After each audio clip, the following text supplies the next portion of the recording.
1వ అధ్యాయము 49వ వచనం. అందరము మొదటి భాగము అందరము కలిసి చదువుకుంటాం. Luke gospel chapter 1 verse 49. We'll read all together. సర్వశక్తిమంతుడు నాకు గొప్ప కార్యములు చేసెను. అందరం కలిసి చదువుకుంటాం మరొకసారి. సర్వశక్తిమంతుడు నాకు గొప్ప కార్యములు చేసెను. దేవుని సాయమే ప్రార్థన చేసుకుందాం. ప్రేమల మా తండ్రి, కృప కలిగిన ఆయన, మరి ప్రభువా ఈ పరిశుద్ధ దినం పరిశుద్ధులతో కూడా కలిసి మిమ్మల్ని ఆరాధించటకు నన్ను ఏర్పరచుకున్న మీ ప్రేమ బట్టి వందనాలు. తండ్రి ప్రభు పాటల ద్వారా మీరు మహిమపరచబడినారు. ఆరాధన వర్తమానం మీద ఆశ్రమానికి మీరే సాయం చేయండి, మీ సురచాటు మరుగుపరచండి. కావాల్సిన వర్తమానం వాక్యం ఇచ్చుకొని పెట్టుకుంటున్నాను. నన్ను మీరు జ్ఞాపకం చేసుకోండి, నన్ను మీరు ఖాళీ చేయండి. యథార్థంగా మరి తండ్రి మీరు ఇచ్చినటువంటి మాటలను ఆధారం చేసుకొని మా హృదయంలో మీరు ఏమైనారో చూసుకుంటూ మిమ్మల్ని ఆరాధించడం మీరు తోచుకుంటుంది. మనం మాత్రం మరుగుపరుచుకొని పెట్టుకుంటున్నాం. ప్రభువైన యేసుక్రీస్తు వారు, సులభయబడిన యేసుక్రీస్తు వారు ప్రత్యక్షమవడం మీరు సాయం చేయమని వేడుకుంటారు. యేసయ్య పరిశుద్ధమైన శక్తి నామంలో స్తుతించి ప్రార్థించడం వేడుకుంటున్నాం మా తండ్రి.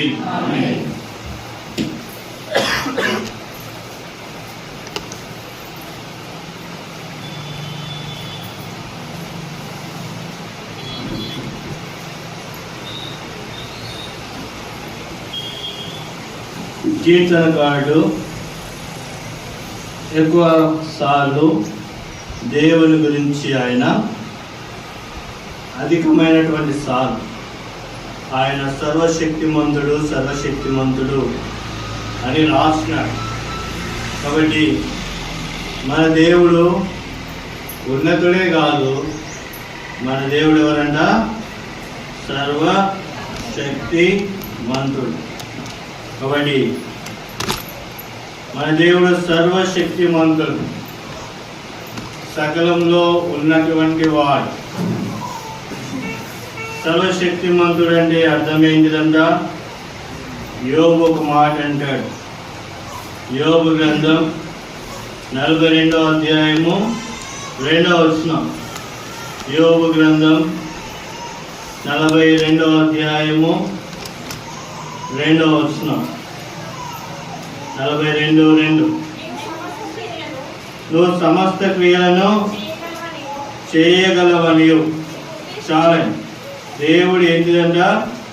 సమస్తము కూడా చేయగలుగుతాడు. అది యోబు యొక్క దృఢ నమ్మకము. కాబట్టి దేవుడు ఎవరంట? సమస్త క్రియలు చేయగలిగినటువంటి దేవుడు, సమస్తాన్ని చేయగలిగినటువంటి దేవుడు.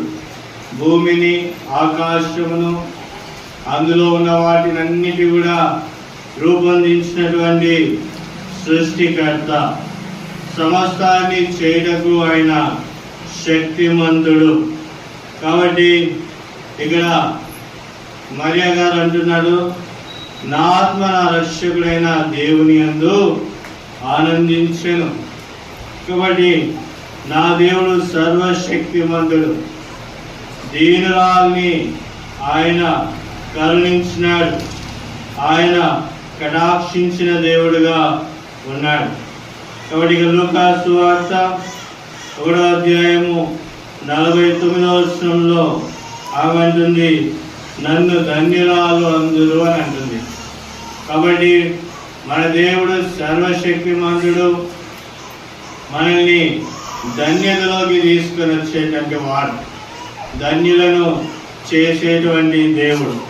కాబట్టి యోబు జీవితంలో మొదటి అధ్యాయంలో చూసినట్లయితే తన జీవితంలో తనకున్నవన్నీ కూడా కోల్పోయినటువంటి వాడుగా ఉన్నాడు. తన జీవితంలో చూసినట్లయితే 20వ వచనంలో అంటాడు, నేను నా తల్లి గర్భంలో దిగంబరినై వచ్చి తిని దిగంబరినై అక్కడికి తిరిగి వెళ్ళను. కాబట్టి సమస్తాన్ని కోల్పోయిన వాడుగా ఉన్నాడు. సమస్తాన్ని కోల్పోయినా కానీ సమస్తాన్ని తిరిగి తీసుకురాగలిగినటువంటి సర్వశక్తిమంతుడు దేవుడు అని యోబు ఎరిగినాడు. అందుకోసం ఆయన అంటున్నాడు 42వ అధ్యాయము 2వ వచనంలో, నీవు సమస్త క్రియలను చేయగలవు, నీవు ఉద్దేశించిన ఏది నిష్ఫలము కానేరదు. కాబట్టి నీవు ఏదైతే ఉద్దేశించినావో అది ఏది కూడా నిష్ఫలము కాలేదు. కాబట్టి దేవుడు సమస్తాన్ని చేయటకు శక్తిమంతుడు. కాబట్టి ఇక్కడ రాయబడింది, మరియు అతనికి 7 కుమారులను 3 కుమార్తెలను కలిగేను. 12వ వచనంలో 42-12వ వచనంలో యెహోవా యోబును మొదట ఆశీర్వదించినంతకంటే మరి అధికముగా ఆశీర్వదించాడు. కాబట్టి మొదటి ఎంత ఆశీర్వదించినాడో, అది ఏమైతే కోల్పోయినాడో తిరిగి అంతకు మించి దేవుడు అధికంగా యోబుని ఏం చేసినాడు, ఆశీర్వదించినాడు. కాబట్టి మన దేవుడు ఎవరంట, సర్వశక్తిమంతుడు. ఇర్మియా గ్రంథం 32వ అధ్యాయము 17వ వచనం. ఇర్మియా గ్రంథం 32వ అధ్యాయము 17వ వచనం. 32:17. యెహోవా ప్రభువా, సైన్యములకు అధిపతి యెహోవాను పేరు వహించువాడా, శూరుడా, మహాదేవ, నీ అధిక బలము చేతను చాచిన బావు చేతను భూమి ఆకాశములను సృష్టించితివి. ఇక్కడ మొదటిగా ఆయన ఏమంటున్నాడు దేవుని గురించి, ఆయన ఎవరంట, శూరుడు. తర్వాత ఆయన ఎవరైనా మహాదేవుడు ఆయన. తర్వాత ఆయన ఎవరు, అధిక బలము చేత చాచిన బావు చేత భూమి ఆకాశములు సృష్టించిన వాడు, సృష్టికర్త మన దేవుడు.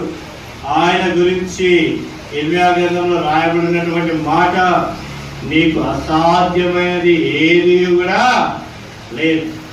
దేవునికి సమస్తములో సాధ్యమే.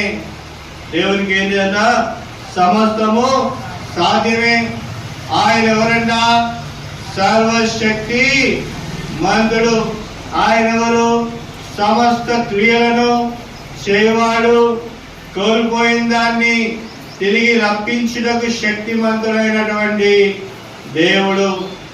కాబట్టి ఆదాములో కోల్పోయినటువంటి ఆ ఘనత, ఆదాములో కోల్పోయినటువంటి ఆ మహిమ క్రీస్తు యేసు ప్రభులో మనం ఏం చేసుకున్నాం, స్వతంత్రించుకున్నాం. మొదటి ఆదాము ఏమైనాడంట, చివరి వారం చదివినాం. మొదటి ఆదాము ఏమైనాడంట, జీవించు ఆత్మ, జీవించు ప్రాణి అయినా. రెండవ ఆదాము ప్రభువైన యేసుక్రీస్తు వారు ఎవరంట, జీవింపజేయు ఆత్మ. కాబట్టి చూడండి, చదవండి. మొదటి కొరింథీయులకు రాసిన పత్రిక 15వ అధ్యాయము 45వ వచనం. మొదటి కొరింథీ 15:45. ఆదామును మొదటి మనుష్యుడు, జీవించు ప్రాణి. ఆదామును మొదటి మనుష్యుడు ఎవరంట, జీవించు ప్రాణి. తర్వాత కడపటి ఆదాము ప్రభువైన యేసుక్రీస్తు వారు జీవింపజేయు ఆత్మాయను. కాబట్టి చచ్చిపోయిన మనల్ని జీవింపజేయు ఆత్మాయన. చనిపోయిన వారిని క్రీస్తుతో కూడా బ్రతికించగలిగినటువంటి శక్తి కలిగినటువంటి దేవుడు. అందుకోసమే ఆయనకి ఏంటంట, సర్వశక్తి కలిగినటువంటి దేవుడు మన ప్రభు. ఆయన ఏం చేస్తున్నాడంట, చూడండి. ద్వితీయోపదేశ కాండము 10వ అధ్యాయము 21వ వచనం. ద్వితీయోపదేశ కాండము 10వ అధ్యాయము 21వ వచనం. 10:21. ఆయనే నీకు కీర్తనీయుడు, నీవు కన్నులారా చూచుండగా భీకరమైన గొప్ప కార్యములు నీ కొరకు చేసిన దేవుడు ఆయనే.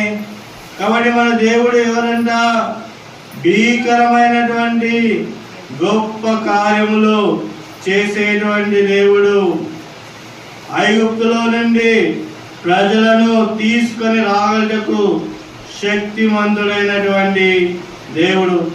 ఆయన గురించి రాయబడింది ఇక్కడ 10వ అధ్యాయము 17వ వచనంలో, మహాదేవుడు, పరాక్రమవంతుడు, భయంకరుడైనటువంటి దేవుడు. కాబట్టి మన దేవుడు ఎవరంట? గొప్ప దేవుడు. కాబట్టి ఆయనలో గొప్ప శక్తి ఉంది. ఆయన ప్రజలు బానిసత్వంలో ఉంటుండగా, బాధలో ఉంటుండగా వారిని విడిపించుటకు శక్తి కలిగినటువంటి దేవుడు. వారిని ఎర్ర సముద్రం గుండా నడిపించి వారిని కనానుకు చేర్చినటువంటి దేవుడు. ఈ దేవుడు ఎవరంట? కీర్తనీయుడు, భీకరమైనటువంటి గొప్ప కార్యములు చేసేటువంటి దేవుడు. కాబట్టి మన దేవుడు ఏం చేస్తున్నాడంట? నీ పితరులు 20వ వచనం, నీ పితరులు 70 మంది ఐగుప్తునకు వెళ్ళిరి. ఇప్పుడు నీ దేవుడైన యెహోవా ఆకాశ నక్షత్రం వలె నిన్ను విస్తరింపజేసి ఉన్నాడు.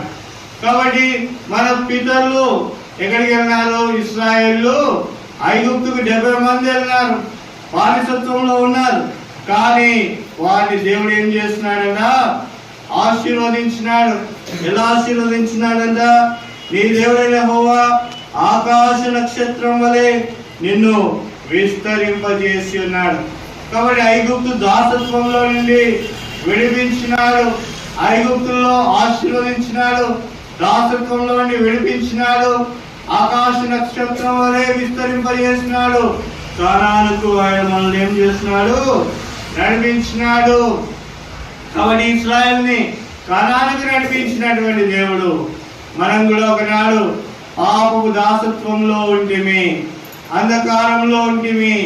ఈ సర్వశక్తి గల దేవుడు ఆ దాసత్వం నుండి దేవుని కృప ద్వారా మనల్ని ఏం చేస్తున్నాడంట? విడిపించినాడు. ఆయన కృపగా మన మధ్య ఉన్నాడు. చూడండి, కీర్తనకాడు 21వ కీర్తన 7వ వచనం. కీర్తనకాడు 21వ కీర్తన 7వ వచనం, 21:7.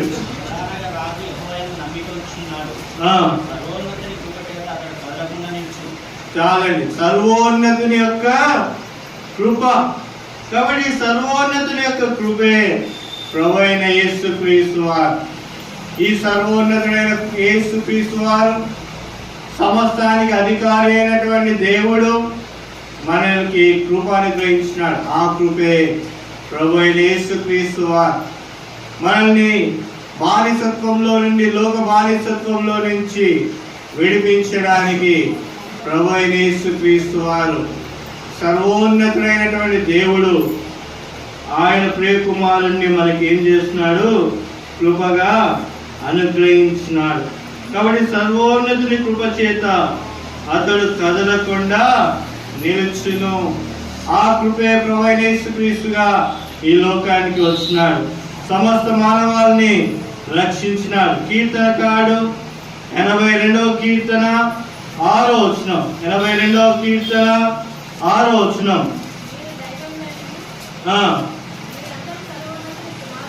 మీరందరూ ఏమైనారంట? ఆ సర్వోన్నతుని యొక్క కుమారులైనామంట. దాసత్వంలో ఉన్నవారం ఒకనాడు, పాపానికి దాసత్వంలో ఉన్నవారము. అయితే మనము ఆ సర్వోన్నతునికి ఏమైపోయినామంట? కుమారులమైన. దేని బట్టి కుమారులమైన? ప్రభువైన యేసుక్రీస్తు వారి యొక్క కృపను బట్టి కుమారులమైన. కీర్తనకాడు 46వ కీర్తన 4వ వచనం, 46వ కీర్తన 6వ వచనం, 46వ కీర్తన 6వ వచనం. జనములు ఘోషించుచున్నవి, రాజ్యములు కదలుచున్నవి. ఆయన తన కంఠధ్వని వినిపించగా భూమి కరిగిపోవచ్చున్నది. కాబట్టి ఇక్కడ ఆయన కంఠధ్వని, ఆయన స్వరము. కాబట్టి దేవుడు తన స్వరాన్ని వినిపిస్తున్నాడు మనకి. సర్వోన్నతుడు, సర్వశక్తి కలిగినటువంటి దేవుడు తన స్వరాన్ని మనకు ఏం చేస్తున్నాడు, వినిపిస్తున్నాడు. ఆ స్వరమే ఏదెన్లో ఆదామును పిలిచినటువంటి స్వరము. ఆ స్వరమే సమూయేలును పిలిచినటువంటి స్వరము. ఆ స్వరము ప్రజలను పిలుస్తుంది. కాబట్టి రాయబడింది యెషయా గ్రంథం 43వ అధ్యాయము 1వ వచనం. Book of Isaiah chapter 43 verse 1. అయితే యాకోబు నిన్ను సృష్టించిన వాడు యెహోవా, ఇశ్రాయేలు నిన్ను నిర్మించిన వాడు ఇలాగూ సెలవిస్తున్నాడు, నేను నిన్ను విమోచించి ఉన్నాను, భయపడకము, పేరు పెట్టి నిన్ను పిలిచి ఉన్నాను. చాలండి. కాబట్టి ఆ కంఠ ధ్వని, ఆ స్వరము మనల్ని ఏం చేసిందంట, పేరు పెట్టి పిలిచింది. కాబట్టి మొదటిగా సర్వోన్నతులకు దేవుని కృప ప్రభువైన యేసుక్రీస్తు వారు ప్రత్యక్షమైనాడు. రెండవది ఏంటిదంట, దేవుని కుమారులమైన దాసులమైనటువంటి మనము దేవుని కుమారులము, దేవుని వారసత్వాన్ని స్వతంత్రించుకున్నాం. మూడవది ఆయన కంఠ స్వరము, ఆయన స్వరము మనల్ని ఏం చేసింది, పిలిచింది. మనల్ని తన పరిచర్యకు పిలిచింది, మనల్ని తన సేవకులకు పిలిచింది, మనల్ని ఆయన కొరకు ఆయన ఏం చేసుకున్నాడు, పిలుచుకున్నాడు. కీర్తనకారు 18వ కీర్తన 13వ కీర్తన 13వ వచనం. 18వ కీర్తన 13వ వచనం.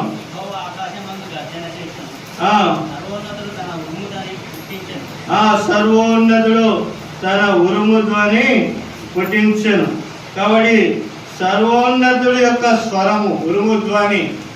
ఆయన గర్జించువాడుగా ఉన్నాడు, ఆయన మాట్లాడేటువంటి దేవుడిగా ఉన్నాడు, ఆకాశం నుండి మాట్లాడేటువంటి దేవుడిగా ఉన్నాడు, ఆకాశం ముందు గర్జన చేసినటువంటి దేవుడిగా ఉన్నాడు. చివరి మాట చూసినట్లయితే ద్వితీయ కీర్తనకారుడు 87వ కీర్తన 87వ కీర్తన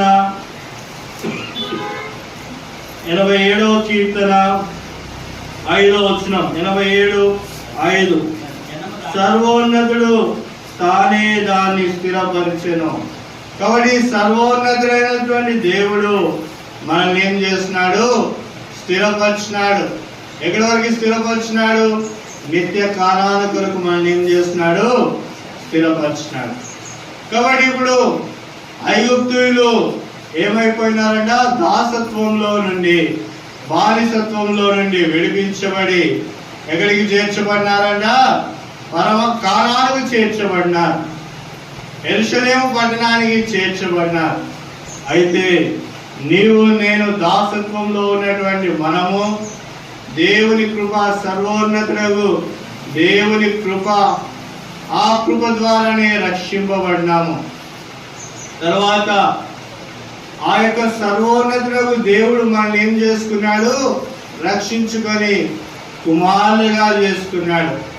కుమారులుగా చేసుకోవడమే కాదు, పిలిచినాడు, తన సేవకులకు పిలిచినాడు, తన పని కొరకు పిలిచినాడు, తన ఇంటిలోకి తీసుకొని వచ్చినాడు, తన మందిరంలోకి తీసుకొని వచ్చినాడు, తన సన్నిధానంలోకి తీసుకొని వచ్చినాడు. వచ్చి తన మందిరంలో పని చేయటకు మనల్ని ఏర్పరచుకున్నాడు, తన మందిరంలో సేవ చేయటకు మనల్ని ఏర్పరచుకున్నాడు, తన మందిరంలో ఆరాధించటకు ప్రభు మనల్ని ఏర్పరచుకున్నాడు.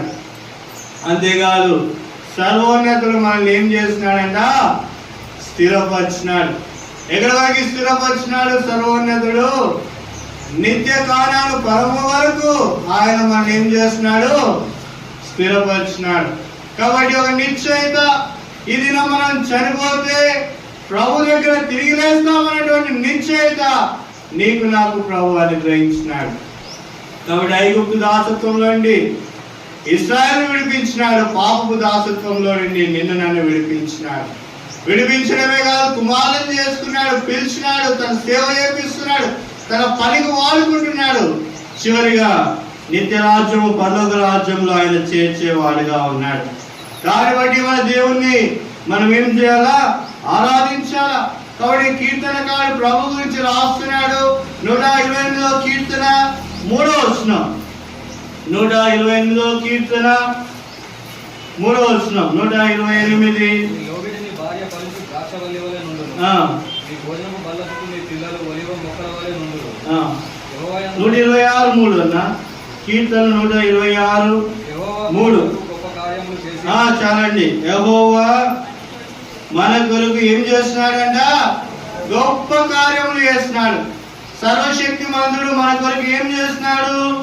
గొప్ప కార్యములు చేస్తున్నాడు. 1 కొరింథీయులకు రాసిన పత్రిక 1వ అధ్యాయము 27వ వచనం. 1 కొరింథీయులకు రాసిన పత్రిక 1వ అధ్యాయము 27వ వచనం. ఏ శరీరం దేవుని యొక్క ఆశ్రయించుకున్నట్లు జ్ఞానం సిగ్గుపరచడానికి లోకంలో వెరివారిని దేవుడు ఏర్పరచుకున్నాడు. బలవంతులైన వారిని సిగ్గుపరచడానికి లోకంలో బలహీనమైన వారిని ఏర్పరచుకున్నాడు. ఎన్నికైన వారిని వ్యర్థం చేయటం లోకంలో నీచులైన వారిని, తృణీకరింపబడిన వారిని, ఎన్నికలైన వారిని దేవుడు ఏర్పరచుకొని ఉన్నాడు. కాబట్టి దేవుడు సర్వశక్తివంతుడు. ఎలా చెప్పగలుగుతాం ఆయన సర్వశక్తివంతుడు అంటే? సాధారణమైనటువంటి మానవుణ్ణి ఏర్పరచుకొని అసాధారణమైనటువంటి కార్యాలు చేయగలుగుతారు. కాబట్టి వెర్రివారమైనటువంటి మనము, లోకానికి పనికి రానటువంటి మనల్ని దేవుడు ఏర్పరచుకున్నాడు. దావీదుని ఏర్పరచుకున్నాడు. గొర్రెల దొడ్లో నుండి దావీదుని పిలుచుకొని సింహాసనం మీద కూర్చోబెట్టి గొప్ప కార్యములు చేసినాడు. బాలైన సమయాలను పిలుచుకొని ఆయన ప్రవక్తగా స్థాపించి గొప్ప కార్యములు చేస్తున్నాడు. సౌలును పిలుచుకొని పౌలుగా మార్చి గొప్ప కార్యములు చేసినాడు. కాబట్టి సాధారణమైనటువంటి మనల్ని ప్రభు మన ద్వారా అసాధారణమైనటువంటి కార్యములు చేయగలిగినటువంటి శక్తిమంతుడు మన దేవుడు. 1 తెస్సలోనికీయులకు రాసిన పత్రిక 5వ అధ్యాయము 18వ వచనం. 1 Thessalonians chapter 5 verse 8. ప్రతి విషయమందు కృతజ్ఞతాస్తులు చెల్లించుడి, ఇలాగు చేత క్రీస్తునందు మీ విషయంలో దేవుని చిత్తము. కాబట్టి మనం ఏం చేయాలా? ఈ గొప్ప కార్యము చేసే దేవునికి కృతజ్ఞతాస్తుతులు చెల్లించాలి. 2వ విషయాన్ని చూడండి. ఎఫెసీయులకు రాసిన పత్రిక 3వ అధ్యాయము 20-21 వచనం. ఎఫెసీయులకు రాసిన పత్రిక 3వ అధ్యాయము ఎఫెసీ అందరూ తీసిన చదువుదామన్నా. ఎఫెసీ 3వ అధ్యాయము 20-21 వచనం చదవండి. ఇప్పుడు చదవండి. మనలో కార్య సాధకమైన తన శక్తి చొప్పున మనం అడుగు వాటి కంటేను ఊహించు వాటి కంటేను అత్యధికముగా చేయగల శక్తి గల దేవునికి క్రీస్తు యేసు మూలంగా సంఘములో తరతరములు సదాకాలములు మహిమ కలిగిన గాక. కాబట్టి ఆమేన్. ఇక్కడ ఏమని రాయబడింది? మనలో కార్య సాధకమైనటువంటి తన శక్తి. కాబట్టి మనలో కార్య సాధకము చేసేటువంటి తన శక్తి ఎట్లా ఉందంట? అడుగు వాటి కంటే ఊహించు వాటి కంటే అత్యధికంగా చేయగలిగినటువంటి శక్తి.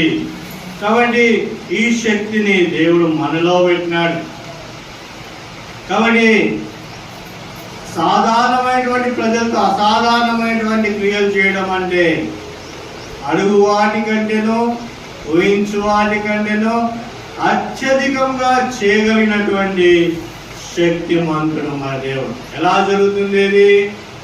యోహాను సువార్త 4వ అధ్యాయము 24వ వచనం. యోహాను సువార్త 4వ అధ్యాయము 24వ వచనం. దేవుడు ఆత్మ కనుక ఆయన ఆరాధించువారు ఆత్మతోను సత్యముతో ఆరాధింపవలను. కాబట్టి ఈ శక్తి మనలో ఎలా పనిచేస్తుందంటే ఈ సర్వశక్తి మంతుడు మన జీవితంలో పనిచేయడానికి కారణం ఏంటి అంటే దేవుడు ఆత్మ కనుక ఆయన్ను మనం ఎలా ఆరాధిస్తున్నామో ఆత్మతో సత్యముతో ఆరాధిస్తున్నాం. కాబట్టి ఏ జీవితాలు అయితే దేవుణ్ణి ఆత్మతో సత్యముతో ఆరాధిస్తారో వారి జీవితంలో, వారి కుటుంబంలో దేవుడు ఏం చేస్తున్నాడు? తన శక్తిని కనబరుస్తున్నాడు. వాళ్ళని ఏం చేస్తున్నాడు? ఆశీర్వదిస్తున్నాడు. ఇలా తన శక్తిని కనబరుస్తున్నాడు. చూసినట్లయితే అబ్రహాము జీవితంలో 75 సంవత్సరాలకు ఆయనను పిలిచి వాగ్దానం ఇచ్చినాడు. ఆదికాండం 12వ అధ్యాయము 2వ వచనం. ఆదికాండము 12వ అధ్యాయము 2వ వచనం. నిన్ను గొప్ప జనముగా చేసి, చాలండి, ఏమంటున్నాడు ఇక్కడ? నిన్ను గొప్ప జనముగా చేస్తానన్నాడు. అయితే 100 సంవత్సరాల వరకు ఆయన కుమారుడు లేడు. అయితే ఆదికాండము 21వ అధ్యాయము 3వ వచనాలు.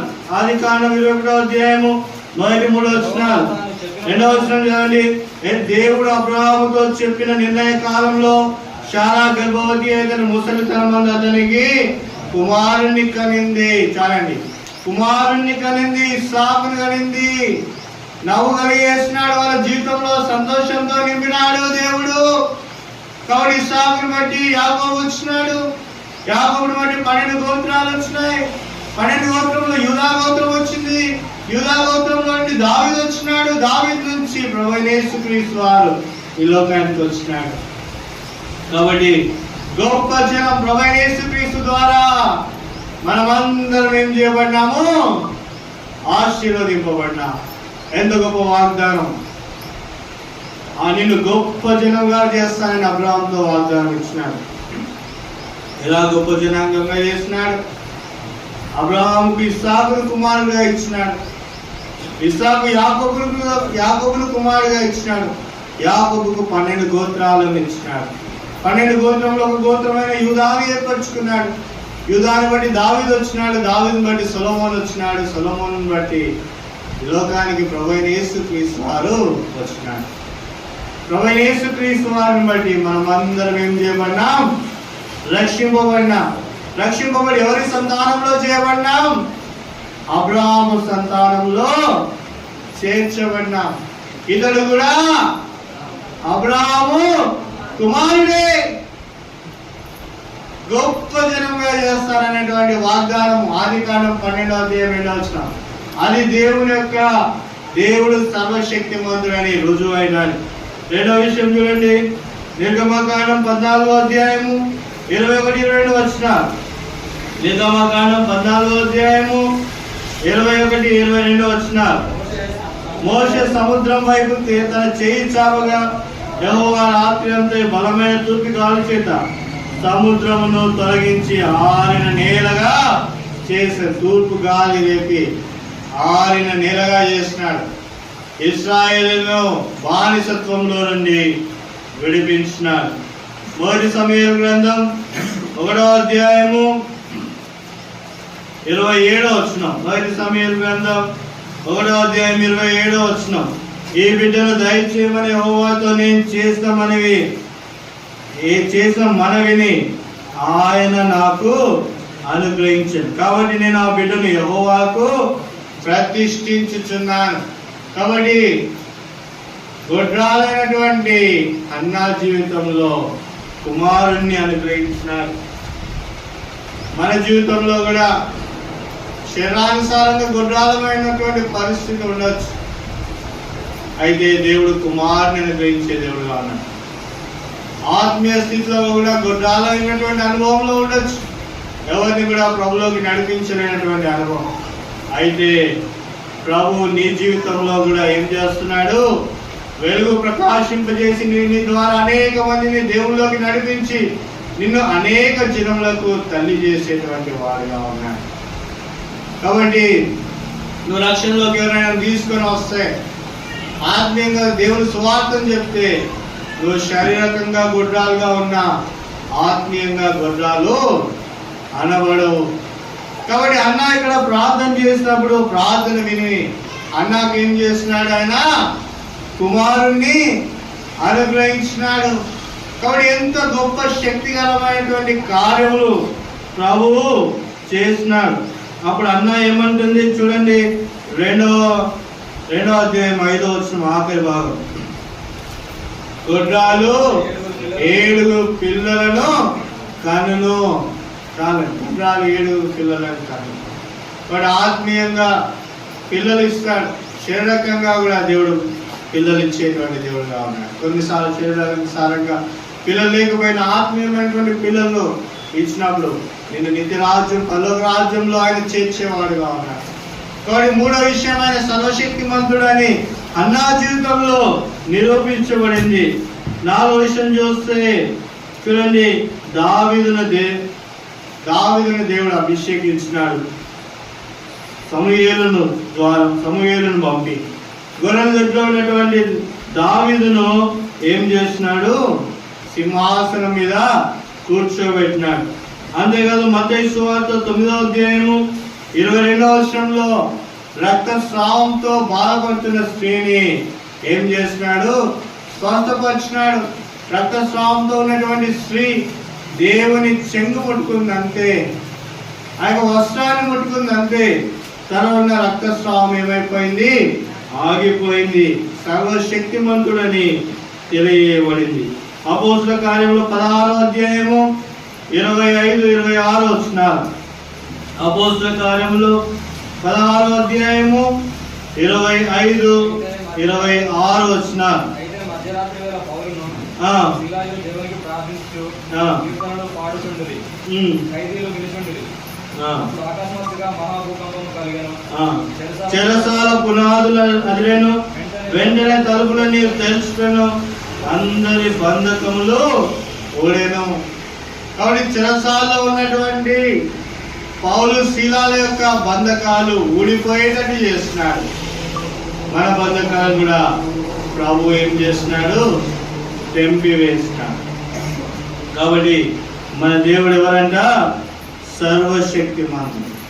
కాబట్టి సర్వశక్తిమంతుడి యొక్క శక్తి ఏంటిదంట, మొదటి విషయాన్ని చూస్తే ఆయన సమస్త క్రియలు చేయవాడు. ఎవరన్నారు ఈ మాట, యోబు అన్నాడు.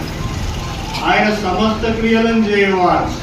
కోల్పోయిన కుమారులందరూ తిరిగి అధికమైనటువంటి ఆశీర్వాదాలతో యోబును దేవుడు నింపినాడు. మళ్ళా ఎంతమంది అయితే సంతానం కోల్పోయినాడో దానికి రెట్టింపు సంతానమును యోబుకు అనుగ్రహించినాడు. ఏవైతే తన దగ్గర ఉన్నటువంటి పశువులు పోయినాయో సమస్తాన్ని కూడా ఆయన ఏం చేస్తున్నాడు, సమకూర్చినాడు. అందుకోసమే యోబు అన్నాడు, నా దేవుడు ఎలాంటి దేవుడు అంట, సమస్త క్రియలు చేయవాడు. రెండవ విషయం చూసినట్లయితే ఇర్మియా భక్తుడు చెప్తున్నాడు, నీకు ఏమీ అసాధ్యము కాదు, దేవునికి సమస్తము సాధ్యమే. ఎలా సాధ్యము, ఆయన గొప్ప కార్యములు చేసేటువంటి దేవుడు. కీర్తనలు 126 3వ వచనంలో ఆయన గొప్ప కార్యములు చేసేటువంటి వాడు. ఎలాంటి గొప్ప కార్యములు, అజ్ఞానులను వెర్రివారిని లోకంలో తృణీకరింపవారిని ఏర్పరచుకొని సాధారణమైనటువంటి జనాంగంతో అసాధారణమైనటువంటి గొప్ప కార్యములు చేయ శక్తి కలిగినటువంటి దేవుడు. కాబట్టి మన జీవితంలో అడుగు వాటి కంటే, ఊహించు వాటి కంటే గొప్ప కార్యములు, గొప్ప ఆశీర్వాదాలు ఎలా జరుగుతున్నాయంటే ప్రభు యొక్క గొప్ప శక్తిని బట్టి, సర్వశక్తిని బట్టి మన జీవితంలో గొప్ప కార్యములు ఆయన చేస్తున్నాడు. ఎలా జీవితంలో గొప్ప కార్యములు చేస్తున్నాడంటే దేవుణ్ణి ఆత్మతో సత్యముతో ఆరాధించు వారి కుటుంబాల్లో దేవుడు గొప్ప కార్యములు చేస్తున్నాడు. అబ్రహాం కుటుంబంలో గొప్ప కార్యములు చేస్తున్నాడు. నిన్ను అనేక జనములకు తండ్రిని చేస్తానన్నాడు. దానిని బట్టి, ఆ వాగ్దానం బట్టి ఇస్సాకుని ఇచ్చినాడు. ఇస్సాకును బట్టి యాకోబుని ఇచ్చినాడు. యాకోబుని బట్టి యూదాను బట్టి దావీదును బట్టి ప్రభువైన యేసుక్రీస్తు వారి లోకానికి వచ్చినాడు. ప్రభువైన యేసుక్రీస్తు వారిని బట్టి నిన్ను నన్ను పాపంలో నుండి విడిపించి రక్షణలోకి నడిపించి గొప్ప కార్యములు ఆయన చేసిన దేవుడుగా ఉన్నాడు. అంతేకాదు దేవుడు ఐగుప్తీయులను ఎర్ర సముద్రం గుండా ఆరిన నేలగా నడిపించి కానానుకు చేర్చిన దేవుడుగా ఉన్నాడు. గొడ్రాలైనటువంటి హన్నాకు కుమారుణ్ణి అనుగ్రహించిన దేవుడుగా ఉన్నాడు. గొర్రెల దొడ్లో ఉన్నటువంటి దావీదును సింహాసనం మీద కూర్చోబెట్టిన దేవుడుగా ఉన్నాడు. అంతేకాదు రక్తస్రావ రోగంతో బాధపడుతున్నటువంటి స్త్రీని తన ప్రభావం పంపి బాగు చేసిన దేవుడుగా ఉన్నాడు. చివరిగా చెరసాల్లో ఉన్నటువంటి ఖైదీల సంఖ్యలు ఊడిపోయేసి వారిని రక్షించిన దేవుడుగా ఉన్నాడు. అది అనేక మంది జీవితాల్లో జరిగింది. ఈ నా జీవితంలో దేవుడు సర్వశక్తిమంతుడిగా ఉన్నాడు. ఆయన కృపగా ప్రభువైన యేసుక్రీస్తు వారిని ఈ లోకానికి పంపినాడు. ప్రభువైన యేసుక్రీస్తు వారిని లోకానికి పంపి నిన్ను నన్ను ఏం చేసినాడు? ఆయన కుమారుగా చేసినాడు. కాబట్టి కీర్తనకారుడు 2వ కీర్తన 7వ వచనంలో దేవుని కృప మనకు ప్రత్యక్షమైంది. శాపం నుంచి, పాపంలో ఉన్న ఆదాంలో ఉన్నటువంటి శాపం నుంచి విడుదలలోకి వచ్చి విమోచింపబడి నూతనత్వంలోకి మార్చబడినాం. రెండవది, దాసులంగా, పాపానికి దాసులంగా ఉన్న మనము దైవ కుమారులంగా మార్చబడినాం. మూడవది, తన సంఘంలోకి తీసుకొని రాబడ్డాం. నాలుగవది, తనకు పరిచారకులమైన. ఐదవది, తనకు సేవకులమైన. చివరిగా స్థిరపరచబడినాం. ఎప్పటి వరకు స్థిరపరచబడినాం? నిధి రాజ్యము, పరలోక రాజ్యము కాలంలోకి మనం ఏం చేయబడినాము? స్థిరపరచబడినాం. ఇది నా ప్రాణం వదిలిపెడితే ప్రభుతో కూడా తిరిగి లేస్తామన్నటువంటి గొప్ప శుభప్రదమైనటువంటి నిరీక్షణ. కాబట్టి దేవుడికి మనం సాగిలపడాలి. కీర్తనకారుడు 95వ కీర్తన 6వ వచనం అందరం కలిసి చదువుకుంటాం. 95వ కీర్తన 6వ వచనము అందరము కలిసి చదువుకుంటాం. ఆయన మన దేవుడు, మనము ఆయన పాలించు ప్రజలము, ఆయన మేపు గొర్రెలము. రండి నమస్కారము చేసి సాగిలపడదుము. కాబట్టి రండి నమస్కారము చేసి సర్వశక్తిమంతుడైన దేవునికి, గొప్ప కార్యములు చేసే దేవునికి మనము సాగిలపడి ఆరాధించుదము గాక. అందరం లేచినబడి ఆడవాడుకుందాం.